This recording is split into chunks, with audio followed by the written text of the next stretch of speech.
नमस्कार श्रोता बंधु स्वागत करुछि हम यूट्यूब चैनल बिरंची दास शो को प्रतिथर परि आज मध्य आउ एक सुंदर कहानी आपण मानक पई आनी आछि।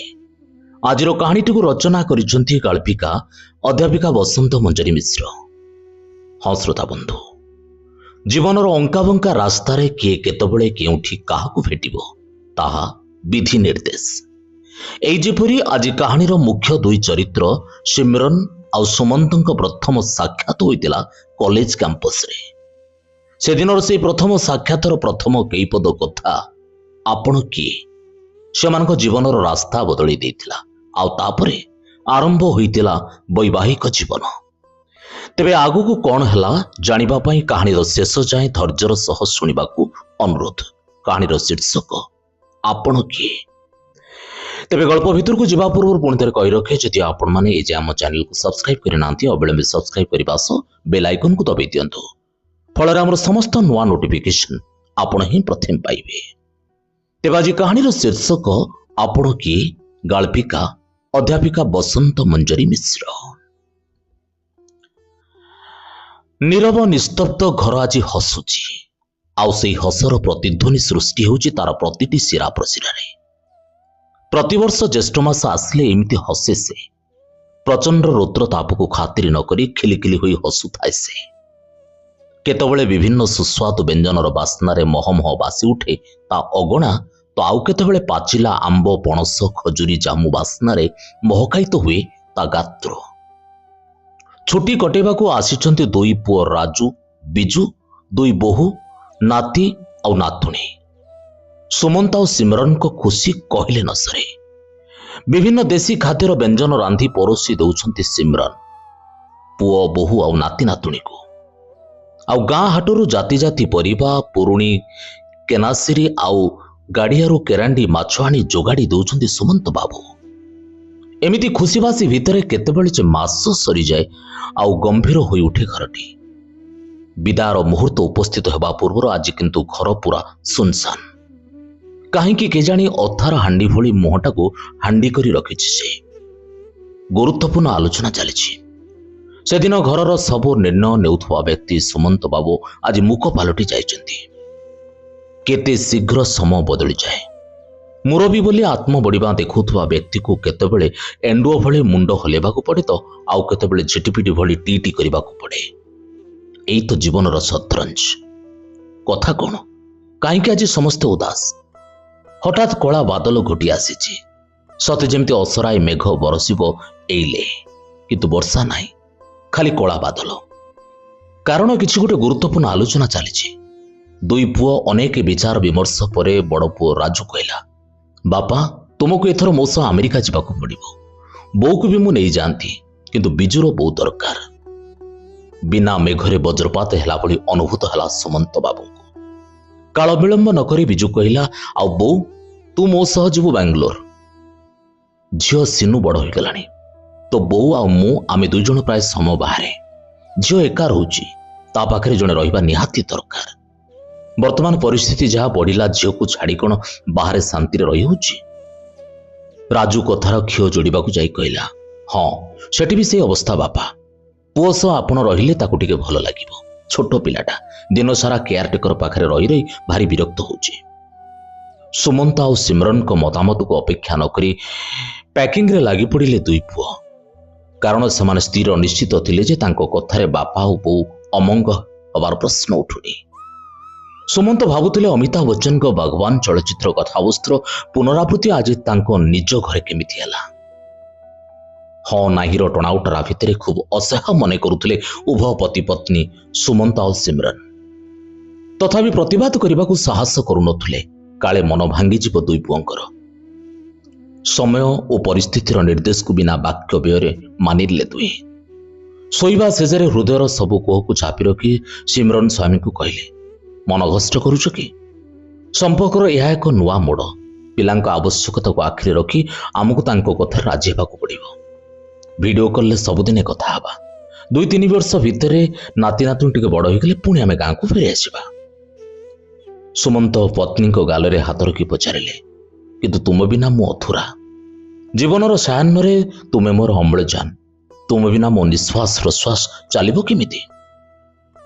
दीर्घश्वास नहीं लुह आ कोह को पेट भीतर को चापी दे स्वामी को जाबुड़ी धरी कहले सिमरन, तुम्हें जदि एमिति कहबो मो आगो को चलिबी केमिति? मो धनटा परा तुमर मने अछि विवाह पर जेतबेले आमर मनमालिन हुए आमे केही का सह कथा न होई गोटे बेड्रे विपरीत दुग को चाहि सोई रही राति राति कटई दियंती। ठीक सेमती देखिबो चाहू चाहू सम चली जिवो आमे पुणी आम गाँ को चली आसिबा। सारा राति कड़ लेउटौथले दुहे मने पड़ुतला से हजिला अतीत। सिमरन आ सुमंत गोटे वृक्षर दुईटी भिन्न डाଳରେ फुटिथिबा दुईटी कड़ी। एका कॉलेज रे पाठ पढ़ती दुहे। सिमरन युक्त 3 प्रथम वर्ष आ सुमंत तृतीय वर्ष। किंतु सिमरन भारी स्ट्रेट फॉरवर्ड, सबु कथा सीधा सीधा कही दिए। से ड्रामाटिक सेक्रेटरी आ सुमंत प्रेसिडेंट। जो दिन प्रथम देखा होइतिला ताहा अत्यंत रोचक थिला। कई जने छात्रीर परीक्षा प्रवेश पत्र हजि जाइथिबार से परीक्षा हॉल को जीवाको अनुमति मिलु नथला। समय होई जाइथिबार से छात्री जनक भारी व्यस्त होई जाइथिला। आ तांको सपक्षरे उकिलाती करी कहउतले सिमरन, देखंतु मैडम से एडमिट कार्ड टी केउंडी हजै देछि किंतु मु ताको जानिछि ताको परीक्षा देबाको अनुमति दिया जाओ। किंतु मु बिना एडमिट कार्ड रे परीक्षा देबाको अनुमति देई परिबि नाही। मैडम को तीव्र प्रतिक्रिया सुनी विचलित क्रोधित होई पड़ुतले सिमरन। हठात पछुरु सुविला, सेही कॉलेज रो छात्री मैडम प्लीज ताको परीक्षा देबा पे अनुमति दियंतु। परीक्षा परिचालना करुथुवा मैडम आ सिमरन पछुको बुली पड़ी चाहिले। डेंगा सौम्यकांत सिंदूर कली मारिथिबा जने युवक को एमिति अप्रत्याशित भावे देखि पचारिला सिमरन, आपण किए?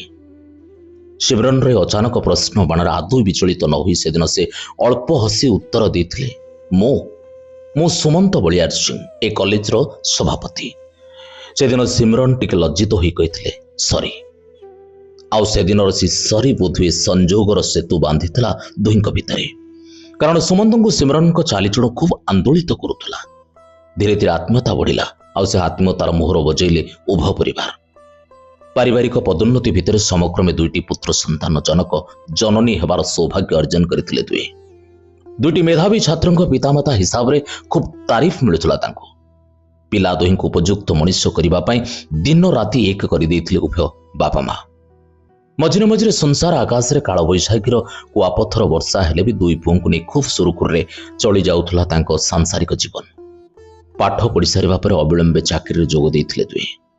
बड़ पुओ राजू अमेरिकार अवस्थापित होइतिला जने सॉफ्टवेयर इंजीनियर भाबे। आ सान पुओ बिजू बेंगलोर रे मणिपाल डाक्तरखाना रे अवस्थापित होइतिला जने हाउस सर्जन भाबे।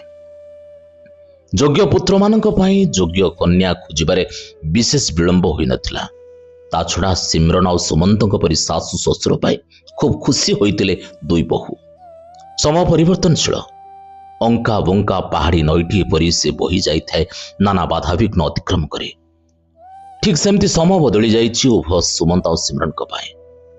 से दिन से जिदखोर सिमरन आज सुमंतंग धर्मपत्नी राजू और बिजुंकर स्नेहामयी बो आ दुई बोंकर प्रिय सासु नाती नातुणीकर आज्ञा भजेजेमा। विभिन्न घात प्रतिघात भितर कर्तव्य आह्वान रे अनेक वर्षा वसंत एका अगणार अतिक्रम करी आज से सायन उपनीत। किंतु आज बदली जाइछि समान परिस्थिति। भावना राज्य रे विचरण करू करू केतबेले दुहे अलगा होई जाइछन जणा नाही। बदली जाइछि जीवनर गतिपथ। कर्तव्यर द्वाही आ समर आवश्यकता जोगु बदली जाइछि उभयंक ठिकणा। जणे बांगालोर नातुणी पाखरे ता जणे अमेरिका रे नाती पाखरे। जीवन नाटकर नुआ भूमिका निभौछन्ति दुहे। से दिन राति प्राय 12टा बेले फोन बाजी उठिला सुमंतंक शयन कक्षरे। नाती फोन शब्दरे उठी पड़ी जेजेंकु फोन धरई देला। भारत रे दिन किंतु अमेरिका रे राति।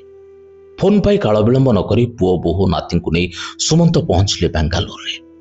एयरपोर्ट रु हॉस्पिटल दूरता मात्र 5 किलोमीटर। हेले भी तांको लागुथला जेमिति रास्ता असरंती। केते कोन भाभी चलीथिले से। हॉस्पिटल ले पहुंची दौड़ी गले प्राणप्रिया पत्नी को केविन को। किंतु ए कोन तांको एते दिन पर देखिबी सिमरन बिना भावावेगरे भ्रुलता प्रकुंचन करी पचारिले, आपण की? विस्मित होई पड़िले सुमंत बाबू। बड़ पुओ बोहू नाती सान पुओ बापांक असहायता बुझी उत्तर देला। बो गाधुआ घरे पड़ी ता मुंडरे शक्त धक्का लागिथिबारु से तार स्मरण शक्ति हजै देछि। किछि जानि पारुने, एपरिक तार सबुठारु प्रिय नातुणी को भी चिन्हि पारुने। आदौ विचलित न होई सिमरन को अवस्था प्रति निरुद्वेग प्रकाश पूर्वक सुमंत कहले, तार चिकित्सा ठीक रे चलीछि तो? କାରଣ ପ୍ରାଣପ୍ରିୟା ପତ୍ନୀଙ୍କୁ ଅତି ପାଖରେ ପାଇ ଭାବପ୍ରବଣ ହୋଇ ଉଠୁଥିଲେ ସେ। ଆଉ ସେ ଭାବପ୍ରବଣତାକୁ ନିଜ ପୁଅମାନଙ୍କ ଆଗରେ ଦେଖାଇବାକୁ ଚାହୁଁନଥିଲେ। ବିଜୁ ବାପାଙ୍କ ଆଖିରେ ଆଖି ମିଶି ଉତ୍ତର ଦେଲା, ହଁ ବାପା, ମୁଁ ନିଜେ ସବୁ ଦେଖୁଛି। ତାକୁ ଅଲଜାଇମର୍ସ ହୋଇଛି, ବହୁ ଶୀଘ୍ର ବହୁ ସୁସ୍ଥ ହୋଇଯିବ। ଟିକେ ରହି ସିମରନଙ୍କ ମଥା ଉପରେ ହାତ ରଖି ଆଖିରେ ଆଖି ମିଶି ସୁମନ୍ତ କହିଲେ, ବୋଉର ଚିକିତ୍ସା ପରେ ତୁମେମାନେ ଆମକୁ ଗାଁକୁ ଯିବାର ବ୍ୟବସ୍ଥା କରିବ। ମୋ ପାଖରେ ରହିଲେ ବୋଉ ଖୁବ୍ ଶୀଘ୍ର ତାର ସ୍ମରଣ ଶକ୍ତି ଫେରି ପାଇବ, ଏ ବିଶ୍ୱାସ ମୋର ଅଛି। ପତ୍ନୀଙ୍କ ମୁଦ୍ରିତ ନୟନକୁ ଚାହିଁ ଜଣେ ବିଶିଷ୍ଟ ଦାର୍ଶନିକ ଭଳି ମନେ ମନେ ଭାବୁଥିଲେ ସେ। ସେଦିନ ଆମ ସମ୍ପର୍କର ଆରମ୍ଭରେ ତୁମ ପ୍ରଶ୍ନ ଥିଲା, ଆପଣ କିଏ? ଆଉ ସମ୍ପର୍କରେ ଏତେ ବର୍ଷ ପରେ ଜୀବନର ସାୟାହ୍ନରେ ବି ତୁମର ସେଇ ପ୍ରଶ୍ନ, ଆପଣ କିଏ? ଜୀବନର ଉଠାଣି ଗଡ଼ାଣି ଭିତରେ କି ଅପୂର୍ବ ସଂଯୋଗ ସତରେ। ଶୁଣୁଥିଲେ ଗାଳ୍ପିକା ଅଧ୍ୟାପିକା ବସନ୍ତ ମଞ୍ଜରୀ ମିଶ୍ରଙ୍କର ଏକ ଭିନ୍ନ ସ୍ୱାଦର ଗଳ୍ପ ଆପଣ କିଏ। ସତରେ ଏ ଜୀବନଟା ବଡ଼ ବିଚିତ୍ର। ସେଦିନ କଲେଜ କ୍ୟାମ୍ପସରେ ସୁମନ୍ତଙ୍କୁ ସିମରନ ପଚାରିଥିବା ସେଇ କଥା କେଇ ବୋଧ ଆପଣ କିଏ ପୁଣି ଥରେ ଉଚ୍ଚାରଣ କରିଥିଲେ ମେଡିକାଲର ବେଡ୍ରେ ଥାଏ। କିନ୍ତୁ ଏ ଦ୍ୱିତୀୟ ଉଚ୍ଚାରଣ ଥିଲା ଅବଚେତନ ମନର। ସମର ଚକ୍ରରେ ସ୍ୱାମୀ ସ୍ତ୍ରୀ ଇଚ୍ଛା ବିରୁଦ୍ଧରେ ଦୁଇ ଛୁଆଙ୍କ ପାଖରେ ରହିବାକୁ ଚାହିଁ ଯେଉଁ କଷ୍ଟରେ ନୂଆ ଅଧ୍ୟାୟକୁ ସାମ୍ନା କରିଥିଲେ, ଏ ଥିଲା ତାର ପ୍ରତିଫଳନ। ହଁ ଶ୍ରୋତା ବନ୍ଧୁ, ସ୍ୱାମୀ ସ୍ତ୍ରୀର ପବିତ୍ର ବନ୍ଧନ ମଧ୍ୟରେ ବିଚ୍ଛେଦ ଅତ୍ୟନ୍ତ ଯନ୍ତ୍ରଣାଦାୟକ। ଆଉ ତାର ପରିଣାମ ଏପରି ଅନେକ ସିମରନ ମାନଙ୍କୁ ଆଜି ଭୋଗିବାକୁ ପଡୁଛି। ଆଶା କାହାଣୀଟା ଆପଣମାନଙ୍କୁ ନିଶ୍ଚିତ ଭଲ ଲାଗିଥିବ। ଯଦି ଭଲ ଲାଗିଥାଏ ତେବେ ଆମ ଚ୍ୟାନେଲକୁ ଲାଇକ୍, ସେୟାର, କମେଣ୍ଟ ଆଉ ସବସ୍କ୍ରାଇବ କରିବାକୁ ଆଦୌ ଭୁଲିବେ ନାହିଁ। କାର୍ଯ୍ୟ ବ୍ୟସ୍ତତା ଭିତରେ ଗତ କିଛି ସପ୍ତାହ ଧରି ଆପଣମାନଙ୍କୁ ଗଳ୍ପ ଶୁଣି ନ ପାରିଥିବାରୁ ଅତ୍ୟନ୍ତ ଦୁଃଖିତ। କଥା ଦଉଛି ପୁଣି ନିୟମିତ ଭାବରେ ଆପଣମାନଙ୍କ ପ୍ରତି ସପ୍ତାହେ ଗପ ଶୁଣେଇବି। ସେ ଯାଏଁ ରହୁଛି, ନମସ୍କାର।